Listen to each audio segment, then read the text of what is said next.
이를 만드신 하나님 아버지를 내가 믿사오며 그 외아들 우리 주 예수 그리스도를 믿사오니 이는 성령으로 잉태하사 동정녀 마리아에게 나시고 본디오 빌라도에게 고난을 받으사 십자가에 못 박혀 죽으시고 장사한 지 사흘 만에 죽은 자 가운데에서 다시 살아나시며 하늘에 오르사 전능하신 하나님 우편에 앉아 계시다가 저리로서 산 자와 죽은 자를 심판하러 오시리라.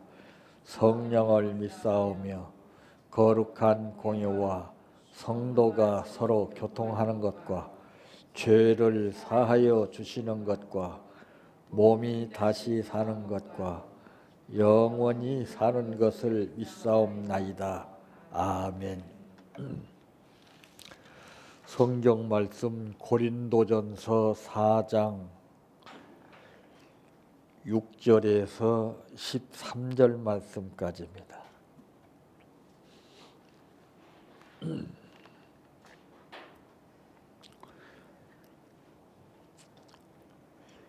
형제들아, 내가 너희를 위하여 이 일에 나와 아볼로를 들어서 본을 보였으니 이는 너희로 하여금 기록된 말씀 밖으로 넘어가지 말라 한 것을 우리에게서 배워 서로 대적하여 교만한 마음을 가지지 말게 하려 함이라. 누가 너를 남달리 구별하였느냐? 내게 있는 것 중에 받지 아니한 것이 무엇이냐? 내가 받았은즉 어찌하여 받지 아니한 것 같이 자랑하느냐? 너희가 이미 배부르며 이미 풍성하며 우리 없이도 왕이 되었도다. 우리가 너희와 함께 왕노릇하기 위하여 참으로 너희가 왕이 되기를 원하노라. 내가 생각하건대 하나님이 사도인 우리를 죽이기로 작정된 자같이 끄트머리에 두셨음에 우리는 세계 곧 천사와 사람에게 구경거리가 되었노라. 우리는 그리스도 때문에 어리석으나 너희는 그리스도 안에서 지혜롭고 우리는 약하나 너희는 강하고 너희는 존귀하나 우리는 비천하여 바로 이 시각까지 우리가 줄이고 목마르며 헐벗고 매맞으며 정처가 없고 또 수고하여 친히 손으로 일을 하며 모욕을 당한 즉 축복하고 박해를 받은 즉 참고 비방을 받은 즉 권면하니 우리가 지금까지 세상의 더러운 것과 만물의 찌꺼기같이 되었도다. 아멘. 찬양하라 내 영혼아, 찬양하라 내 영혼아, 내 속에 있는 것들아 다 찬양하라. 사랑하라 내 형제를, 사랑하라 내 형제를, 내 형제를 내 몸같이 다 사랑하라.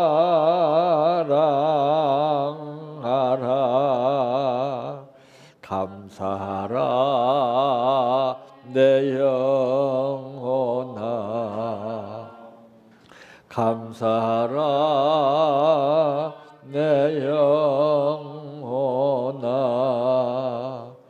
내 속에 있는 것들아 다 감사하라. 기뻐하라 내 영혼아, 기뻐하라 내 영혼아 내 속에 있는 것들아 다 기뻐하라 할렐루야 할렐루야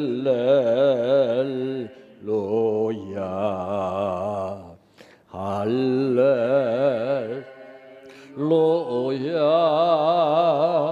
아멘 할렐루야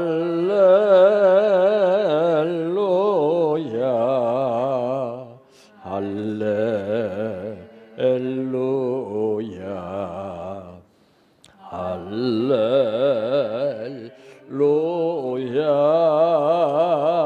아멘 믿습니다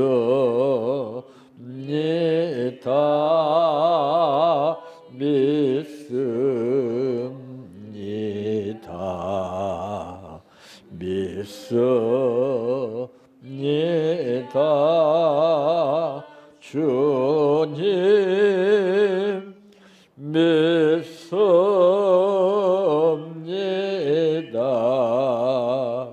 믿습니다 믿습니다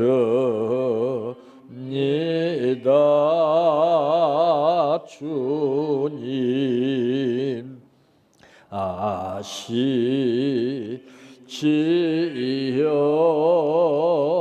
아시지요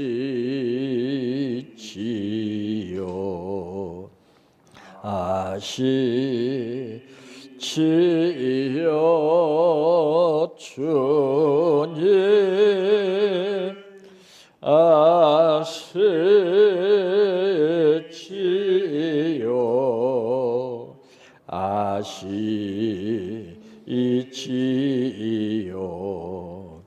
아시지요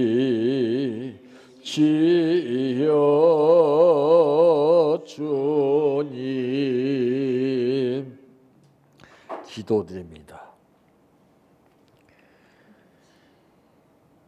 예수님께서 제자들에게 하신 말씀 가운데 너희는 뱀같이 지혜스러우라고 말씀하신 것을 보게 되면은 지혜라고 하는 것은 많이 알아서 잘하는 것이 지혜가 아니라 할 말은 많이 있지만은 내가 참고 견디면서 아버지가 나로 하여금 어떻게 하는 것을 원하시는가를 바로 알아서 그의 뜻대로 사는 사람이 지혜스러운 사람일지라도 내가 많이 배워서 아는 것처럼 이렇게 저렇게 생활하는 것이 부족함이 없이 사는 것이 결코 지혜가 아니고 이런 사람을 미련한 자라 성경은 말씀했습니다. 오늘 우리에게 주신 이 지혜는 세상 이치를 근거로 해서 보고 듣고 아는 그런 지혜가 아니라 전혀 듣도 보도 배우지도 않았지만은 하나님께서 나에게 주시는 감동 따라 그 뜻대로 사는 삶을 사는 것이 이것이 바로 하늘에서 주시는 지혜입니다. 이런 지혜를 우리에게 주시기 위해서 오늘 또 부르신 아버지 은혜를 감사합니다. 이 말씀 안에서 지혜가 어떻게 역사하는가를 알게 해주시고 우리도 그 말씀대로 살게 하옵소서. 오늘 또 아버지 앞에 감사를 드렸습니다. 중심을 받으시는 아버지 하나님 앞에 성령이 주시는 감동대로 드렸사오니 아버지께서 드린 만큼 30배, 60배, 100배가 되게 하옵소서. 예수님의 이름으로 기도하옵나이다. 아멘.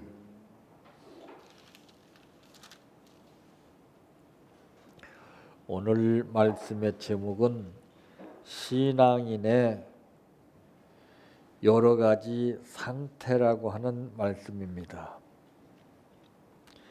이 지구상에 살고 있는 헤아릴 수 없는 수많은 사람들이 예수를 믿고 신앙생활을 한다 하지만은 그 신앙의 상태는 전부 다 다른 것을 보게 됩니다. 그에 우리가 흔히 하는 말을 보게 되면은 천태만상이라고 하는 이런 말을 하지요. 똑같이 믿어도 각자 지니고 있는 신앙에 따라서 나타나는 상태가 다른 겁니다. 근데 오늘 본문에 기록된 말씀 가운데 보게 되니까 이 사도 바울의 그 신앙 상태를 우리가 볼 수가 있지요. 여기서 보게 되면 바울은 우리가 감탄하지 아니할 수가 없는 것이 여기서 바울이 지니고 있는 신앙은 어떤 신앙이냐? 급수가 다른 숭고한 신앙입니다. 보편적인 일반적인 신앙이 아니라 아주 숭고한 신앙, 최고의 쟁점을 이루는 그런 신앙을 말하고 있습니다. 그러므로 첫째, 어떤 신앙을 말하고 있는가? 12절 말씀에 보니 또 수고하여 친히 손으로 일을 하며 모욕을 당한 즉 축복하고 박해를 받은 즉 참고 그랬습니다. 자, 인간의 나약점이 어디서 드러납니까? 후욕을 당할 때 드러납니다. 상대방이 나에게 모진 말을 했을 때 그때 드러납니다. 여러분 보세요. 계란으로 바위치기라고 하는 말 들어보셨죠? 계란으로 아무리 바위를 친들 바위가 깨집니까? 계란이 깨집니다. 우리가 계란으로 한 대 맞아 보십시오. 어떻습니까? 대개 정치인들 보게 되면 계란 세례를 맞습니다. 참 우리가 어느 때 약하고 어느 때 강한가를 알아야 돼요. 그래서 이 강약의 리듬이 잘 조화를 이룰 때에 이게 하모니가 이루어집니다. 음악세계에서도 그렇죠. 높은 음만 부르게 되면 그 듣기 싫어요. 그런데 올라갔다가 다른 꺾어지면서 그냥 이 강약 조절의 리듬을 어떻게 타면서 노래를 하냐에 따라 듣는 사람의 마음을 움직이게 됩니다. 우리 신앙인도 그래요. 이 강약 조절이 잘 돼야 됩니다. 근데 우리 이것이 안 돼요. 여기 사도 바울의 숭고한 신앙이라고 우리가 말할 수 있는 것은 그는 후욕을 당할 때 축복하는 신앙을 가졌죠. 우리는 되받아치기 합니다. 야구에서는 되받아치기 하면은 홈런을 때리지만은 우리 신앙인들은 되받아치기 하면은 자기가 죽습니다. 내가 끌어안아야 돼요. 내가 자폭을 해야 됩니다. 그럼 내가 죽어지면서 내 안에 성령께서 부활의 신앙을 싹 틔워줘요. 못 죽으면 항상 반격이 나옵니다. 이게 바울은 말하기를 나는 날마다 죽노라 그랬습니다. 죽는 거 쉬운 거 아닙니다. 죽는다고 하는 말 함부로 사용하면 안 됩니다. 죽는 사람은 죽는다고 말을 안 해요. 벌써 표정이나 생활을 보게 되면은 아, 저 사람은 죽었구나 이렇게 말하지 죽은 사람은 말이 없습니다. 그러나 보는 제3자가 말을 합니다. 야, 저 사람은 예수 믿는다고 하지만은 어찌 저러냐? 안 믿는 사람보다도 더하다. 포악스럽고 행동이나 생활이나 모든 면에서 야, 엉망이다. 이런 평을 받지 않아요. 인간이 먼저 평하기 앞서 하나님이 평하고 계십니다. 근데 바울은 후욕을 당할 때에 참 인간은 감정의 동물이라고 그렇게 말했죠. 당한 만큼 상대방에게 보복하고 싶은 것이 그것이 인간의 본심입니다. 그래서 옛날에는 이 만화책 같은 것이나 이런 모든 책을 보게 되면은 그 부모를 죽인 원수를 향해서 평생을 칼을 갈고 그저 보복하는 그런 만화 내용들이 많이 나왔어요. 이와 같이 사람은 자기가 당한 만큼 꼭 보복하고 싶은 것이 있습니다. 모든 것이 다 그래요.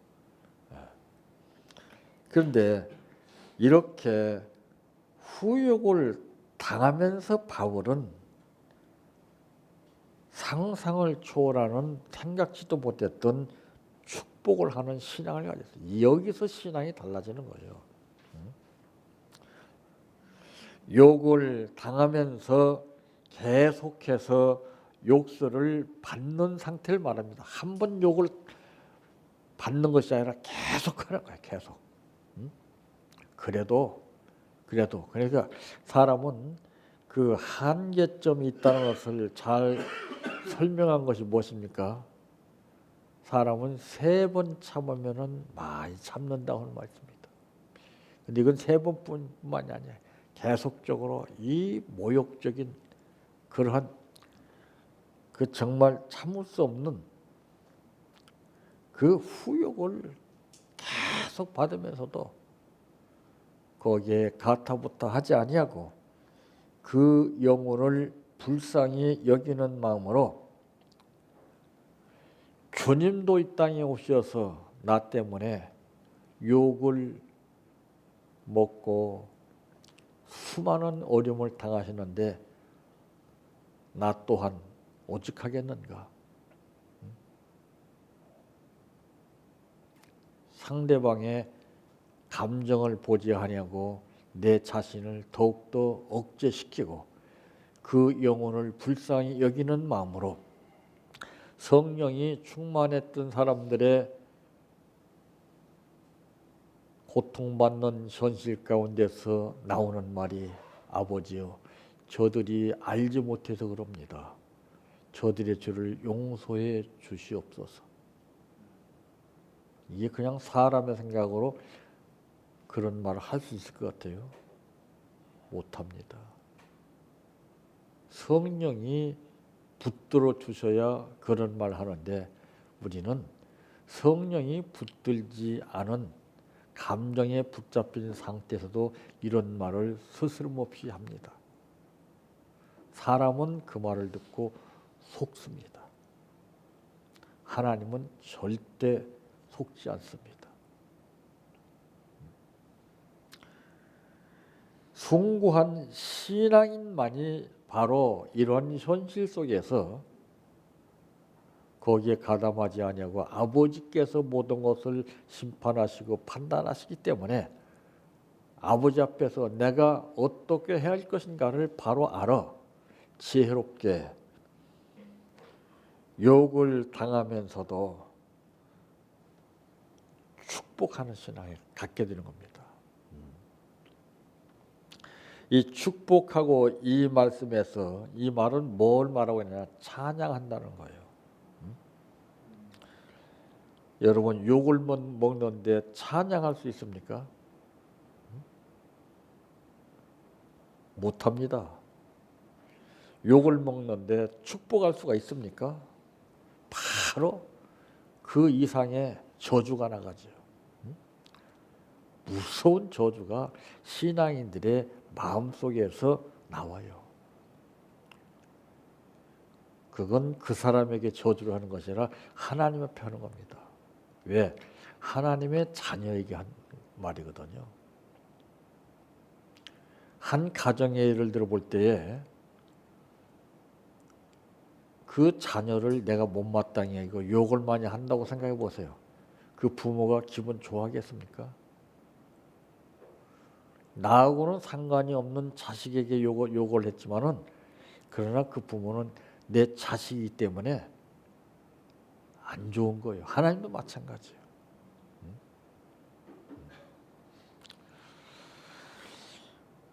바로 욕을 먹으면서도 신령한 축복을 빌어주는 것을 말하고 있습니다. 자, 참 대단한 신앙이 아닐 수가 없습니다. 두 번째로는 어떤 신앙이냐? 핍박을 당할 때 참는 신앙입니다. 백인삼사라고 하는 말이 있어요. 100번 참고 3번 생각해라. 우리는 반대로 3번 생각하고 100번 욕을 합니다. 자, 참 핍박을 당할 때 참는다는 거 예수님이 그걸 보이셨잖아요. 근데 우리가 그런 걸 당할 때는 못 견뎌요. 예수님이 나의 잘못을 위해서 그런 고통과 핍박을 엄청나게 받으셨다는 것을 우리는 잊어버리고 내가 받는 것은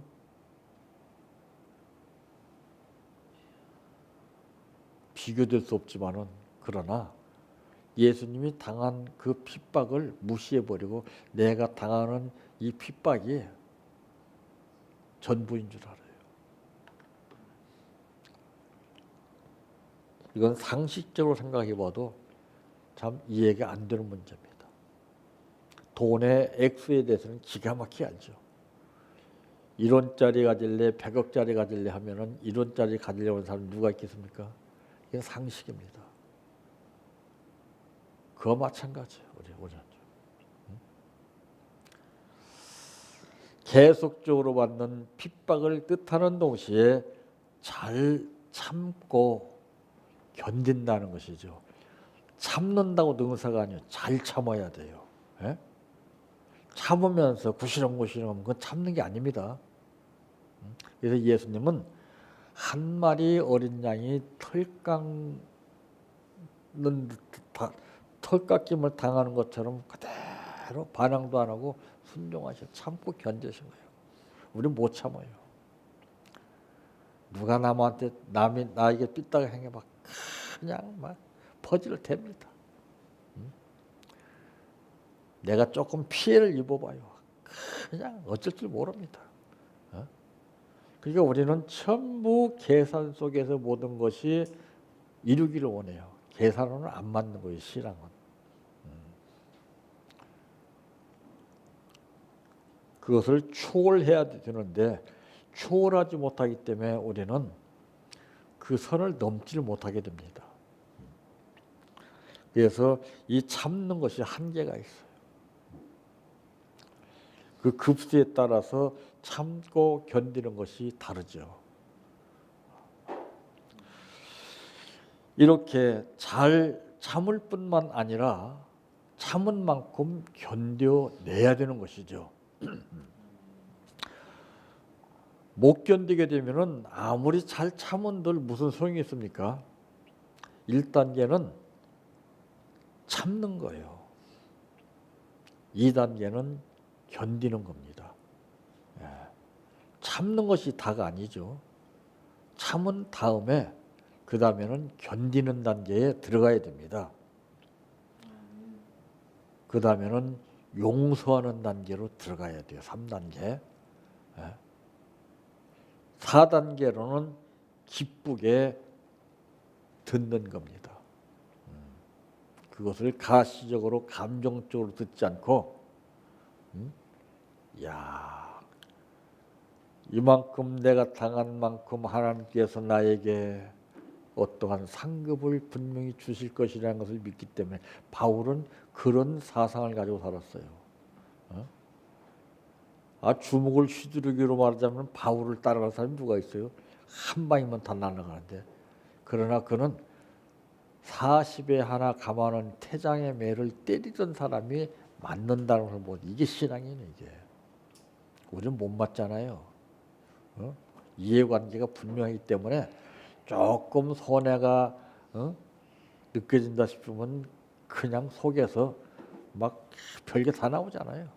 독침이 나오고 막 그냥 그거를 하나님이 보신다는 것을 못 느끼기 때문에 그런 행동을 하는 겁니다. 그런 사람은 아무리 주님을 찾고 주의 믿음도 백날 해보세요. 소용없어요. 기본이 돼야 되는 거예요. 사람이 기본이 되지 않으면 바로 노출이 됩니다. 기본이 돼야만이 이 신앙이 단계적으로 성장하는 것이지, 이랬다 저랬다 감정의 기복이 심한 가운데서 좋으면 할렐루야, 나쁘면 팍, 절대 이 변덕이 심한 사람은 주님이 인정을 안 합니다. 참을 줄 알아야 돼요. 그래서 훈련이 덜 된 사람은 참지를 못해요. 다 중간에 실패합니다. 참는 것은 어디까지 참아야 되냐? 끝까지 참아야 돼요. 끝까지. 참는다는 게 쉬운 게 아니에요. 그래서 이 참는 것도 그때그때 상황에 따라서 참는 게 달라집니다. 그 급수가 어느 정도가 되느냐에 따라서 참게도 되고 참을 수 없게도 되는 거예요. 그러니까 그 모든 것은 다 싸움이에요. 근본적으로 이제 상대와 싸우는 싸움도 있지만은 가장 무서운 싸움은 내 자신과의 싸움입니다. 보이지 않는 내 자신이 제일 큰 무기가 됩니다. 그래서 바울은 그것을 죽인 거예요. 못 죽였던 지난날의 사울은 수많은 사람을 괴롭히고 급기야는 예수를 핍박하는 데 앞장섰어요. 오늘날 신앙인들이 주여 하면서도 얼마나 예수를 핍박하는 행동을 그대로 하고 있는지 모릅니다. 참 마귀하고 싸울 생각은 안 하고 신앙인과 싸워요. 무서운 거 아닙니까? 그건 신앙이라고 볼 수가 없어요. 그러니까 아무리 주여 주여 한다고 해도 주님이 인정 안 해주신다고 그랬지요. 주여 주여 하는 자마다 천국에 가는 것이 아니라 아버지 뜻대로 사는 자라야 천국에 갈 수 있다 그랬어요. 자기 뜻대로 살면서 어떻게 천국 가기를 바라요? 그 사람은 열전의 비유같이 마지막 때에 이를 가며 슬피 울게 되는 겁니다. 중요한 거예요.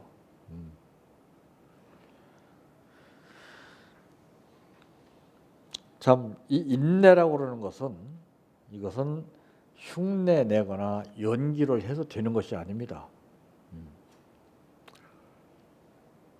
내가 얼마만큼 내 자신과 싸워서 나를 쳐서 복종시키느냐에 따라 내가 참는 것이 달라지는 거예요.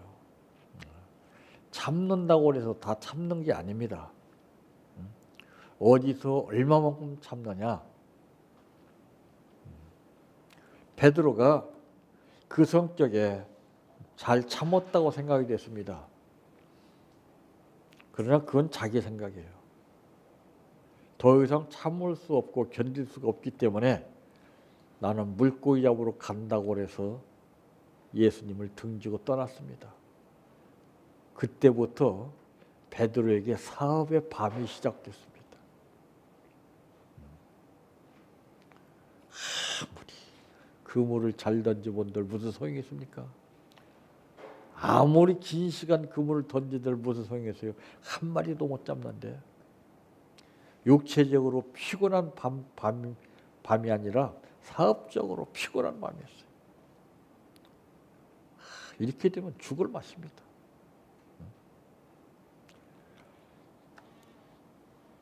그리고 나서 주님께서 그물을 배오른편에 던져라 하는 이 말씀 한마디에 듣고서 그물을 그대로 던졌더니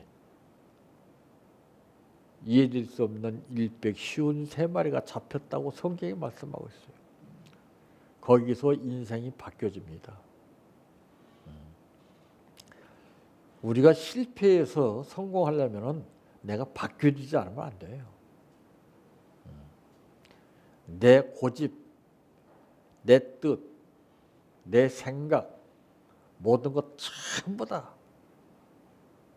포기해야 됩니다. 첫 번째는 예수님께서 나를 따르라고 말씀하셨지만 두 번째는 나를 따르라고 하는 말씀을 안 했어요. 지가 스스로 따랐습니다.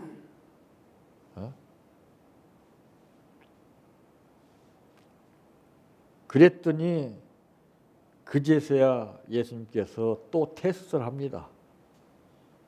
약속을 받을 수 있는 자격이 갖춰져 있느냐?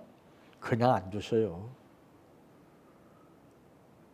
전부 약속을 해놓고 자기가 지키지 못한 생각 안 하고 안 해주셨다고 원망을 해요. 이 미련한 거예요. 하나님은 절대 약속 안 지키는 분이 아니에요. 내가 약속 지킬 수 있는 조건이 갖춰지지 않았기 때문에 안 되는 거죠. 어디서 원망이나 불평이 나옵니까? 아, 나에게 결함이 있구나. 좀 더 열심히 해야 되겠구나. 좀 더 각성해야 되겠구나. 이런 것은 생각하지 않냐고 막 따지는 거예요. 하나님께. 왜 안 해주십니까? 했는데. 네 생각대로 했으니까 안 되지. 그러니까 할 말이 없어요. 그러니까 하나님이 얼마나 답답하시겠어요.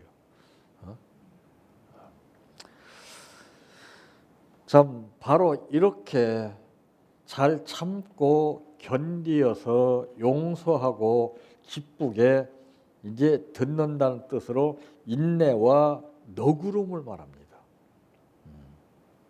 너그름, 이 너그름이라는 것이 이 마음 씀씀이요 지경을 넓히는 거예요. 밴댕이 소갈치 같은 사람은 너그름이 없어요. 팩팩거립니다. 오래 못 가요. 이랬다 저랬다. 자기 기분에 따라 감정 따라서 상황이 수없이 바뀌어집니다. 그러니까 그 생활이 얼마나 피곤하겠어요.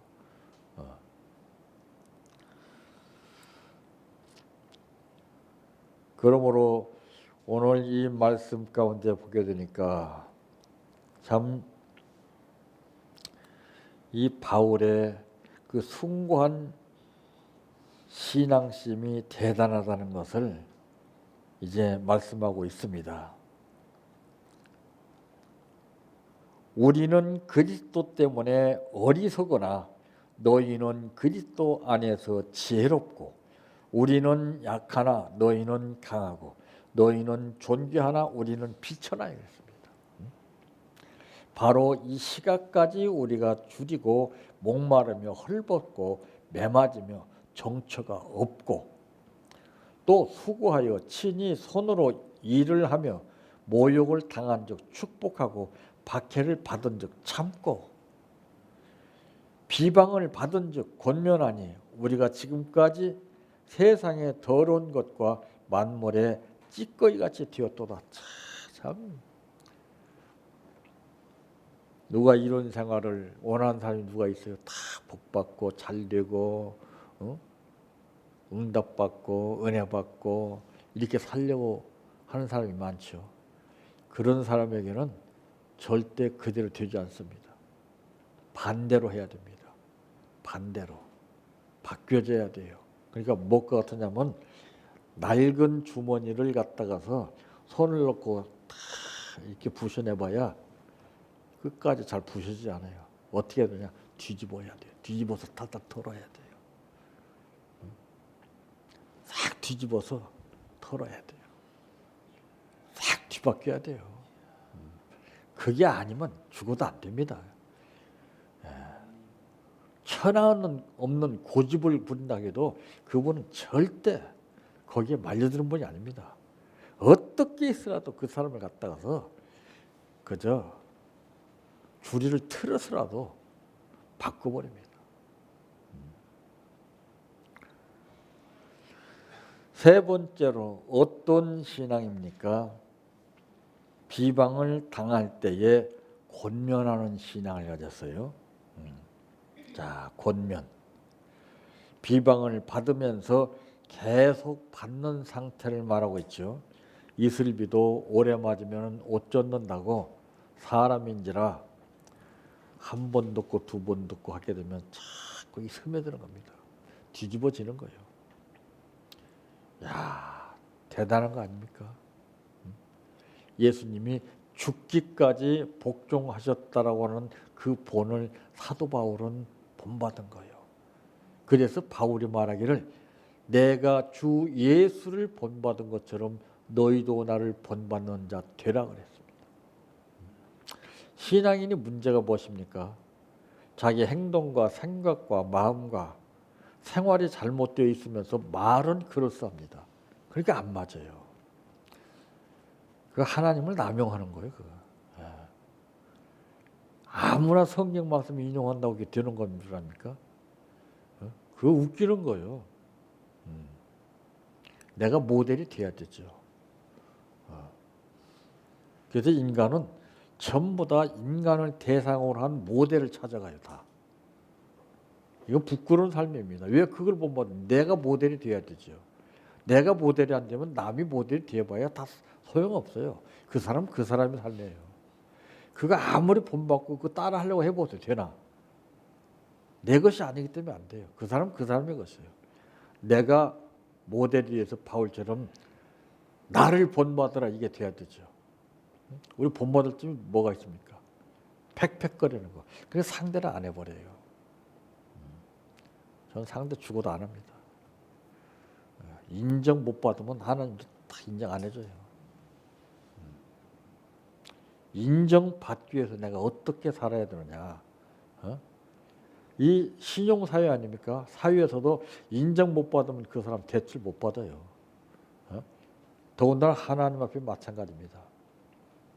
하나님 앞에 인정 못 받으면 그 어느 것도 인정 못 받아요. 그러니까 그 사람들은 전부 간사하게 밑바탕에는 다 인위적인 방법으로 사람을 끄는 그 힘이 강합니다. 그 접촉하는 사람마다 다 오염되는 거예요. 본심이 다 드러나거든요. 그러므로 이 후욕과 비방과는 차이가 있어요. 이 후욕이라는 것은 뭘 말하고 있느냐? 후욕은 믿지 않는 자들에게 받는 욕설을 뜻합니다. 이건 믿지 않는 사람들로부터 받는 욕설이에요. 이것을 후욕이라고 합니다. 그러나 비방은 달라요. 비방은 믿는 자들로부터 받는 중상과 비판을 말하는 겁니다. 그러니까 이방인들로부터 믿는 사람으로부터 이걸 당했으니 얼마나 힘이 들고 어렵겠어요. 응? 우리는 정말 내가 도구가 어떤 도구가 되어서 살아왔는가 이걸 알아야 됩니다. 후욕을 일삼는 자 있느냐 아니면 비방을 일삼는 자 있느냐, 꼬투리를 물고 늘어지는 자 있느냐, 그것을 하나님이 나를 인정해 주시겠어요? 상식적으로 생각해 보세요. 계란으로 파헤치기지. 그 마귀한테 속아서 그래요. 정신이 제대로 준 사람은 아이고 안 되겠다. 내가 계란으로 파헤쳐서는 안 되겠다. 낭비다. 손해다. 이걸 몰라요. 왜? 분이 나를 사로잡았기 때문에, 감정이 나를 사로잡았기 때문에 그냥 개나 칠 때마다 바위가 깨지지 않지만은 그러나 그 분풀이를 하기 위해서 그런 거예요. 그 얼마나 불쌍해요. 그래서 이런 사람들을 일컬어서 예수님이 화 있을진저 유식하는 서기관들과 바리새인들이요, 너희는 회칠한 무덤과 같다. 겉모양은 그럴싸합니다. 속은 다 썩었어요. 불쌍한 사람 아니에요. 앞을 보지 못하고 현세에 잡혀서 가만히설적으로 기분대로 사는데 어떻게 우리가 감정대로 살고 내 기분대로 살 수 있습니까? 희생도 하면서 고난도 겪으면서 바울은 그것을 다 겪어놨기 때문에 이런 숭고한 신앙을 가지게 되어서 오히려 자기를 공격하고 자기에게 돌팔멸질하고 고통을 주는 자들에게 같이 맞대기를 하는 것이 아니라 그들을 불쌍히 여기는 마음으로 참고 견디면서 오히려 축복하고 권면했습니다. 이게 신앙입니다. 이것이 안 된다면은 우리 예수 잘못 믿었습니다. 다시 시작하세요.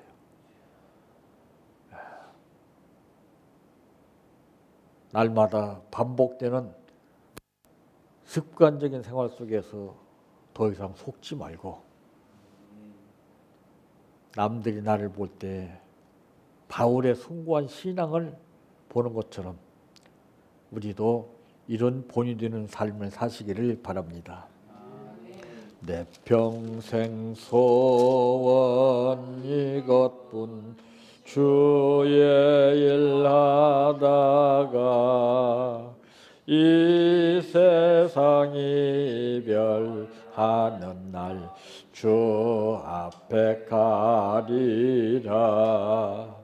꿈같이 헛된 세상 일 취할 건 뭐냐. 이 수고함만 하여도 헛된 것뿐일세. 불같은 시험 많으나 겁내지 맙시다. 구주의 권능 것이니 이기고 남겠네. 금보다 귀한 믿음은 참 복에 드도다. 이 진리 믿는 사람들 다 복을 받겠네. 살같이 빠른 광음을 주 위에 아끼세. 온 몸과 마음을 바치고 힘써서 일하세. 주기도로 바칩니다. 하늘에 계신 우리 아버지여, 이름이 거룩히 여김을 받으시오며 나라의 임하옵시며 뜻이 하늘에서 이루어진 것 같이 땅에서도 이루어지이다. 오늘날 우리에게 일용할 양식을 주옵시고 우리가 우리에게 죄 지은 자를 사하여 준 것 같이 우리의 죄를 사하여 주옵시고 우리를 시험에 들게 하지 마옵시고 다만 악에서 구하옵소서. 대개 나라와 권세와 영광이 아버지께 영원히 있사옵나이다. 아멘.